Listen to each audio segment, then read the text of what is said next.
Hey, everybody, please make sure to go ahead and rate, review, and subscribe. Thanks. 54. Let's get to another 2024 Best Picture nominee, the ninth one that we've done, 9 out of 10 now, almost done. Let's get to The Holdovers. So, it is directed by Alexander Payne, stars Paul Giamatti, the great Paul Giamatti, Divine Joy Randolph, Dominic Sessa, Carrie Preston, a few others, not a huge cast. And the synopsis is: a cranky history teacher at a prep school is forced to remain on campus over the holidays with a grieving cook and a troubled student who has no place to go. So, Alexander Payne, I haven't talked a lot about him on the show. We did review Downsizing, which I thought was unusually terrible. And I think it's by far his worst movie. And I'm glad he's sort of gone back to the indie roots because I think that's his sweet spot. But I do really like him in general. I think my favorite is still Sideways, and he has a lot of great ones under his belt. So if you are unfamiliar with Alexander Payne, I would check him out for sure. I had heard about this one a lot of buzz when it came out, and just never got around to seeing it until fairly recently. But I was very excited to see because I was happy to see Payne back into swing of things. Paul Giamatti in the lead, I think they work great together. So overall, I thought it was excellent. It's one of his all-time best, in my opinion, and I think it'll probably continue to go up on rewatches, and I'm looking forward to rewatching it at some point. But it is sort of a heavy movie, so you got to be in the right mood for it. Paul Giamatti is amazing. I always have loved Paul Giamatti, and I think he can do anything really, and he is excellent in this, one of his recent best performances. And everybody's really, really good. Divine Randolph and then Dominic Sessa.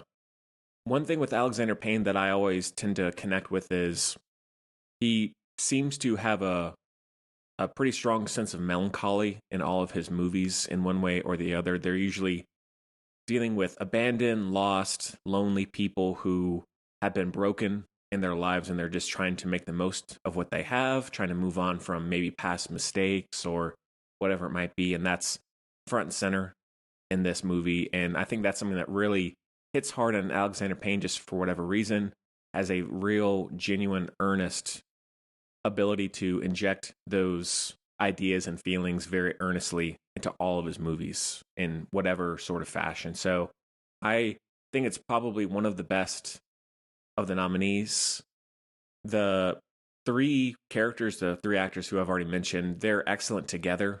Like them just trying to make the most of their time together, and because they're basically stuck together, and how they help each other out. I think it all comes across like from afar. It could be seen as very, or executed very generically, very cheesily, but it's not. It's hits home, at least it did for me.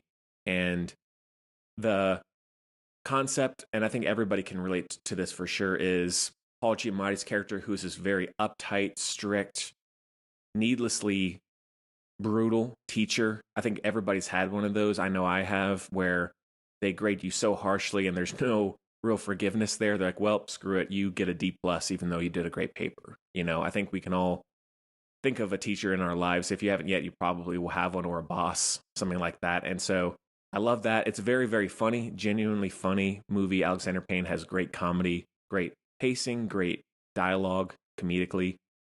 And the Divine Randolph's character, her dealing with the loss of her son in the war, is very touching. The teenager dealing with, I won't spoil too much, but the twist or surprise of what his father is doing and where he is in his life, I think really is very sad and heartfelt, but very strong point in the movie.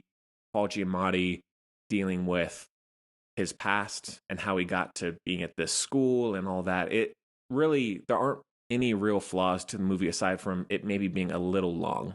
I don't think it needed to be 210. I think it is.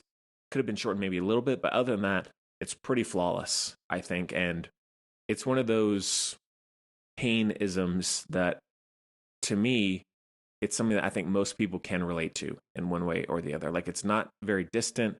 There's a lot of emotion, both on the surface and underneath. There's a lot of interesting ideas. And yeah, very great dramedy drama with humor, whatever you want to call it. Like he has that great middle ground as well. So really highly recommend it. This one is a great return to form. Would have been on my top 10 list, I think, if I'd seen it at that time. So yeah, that one is a heavy 4.5 out of 5.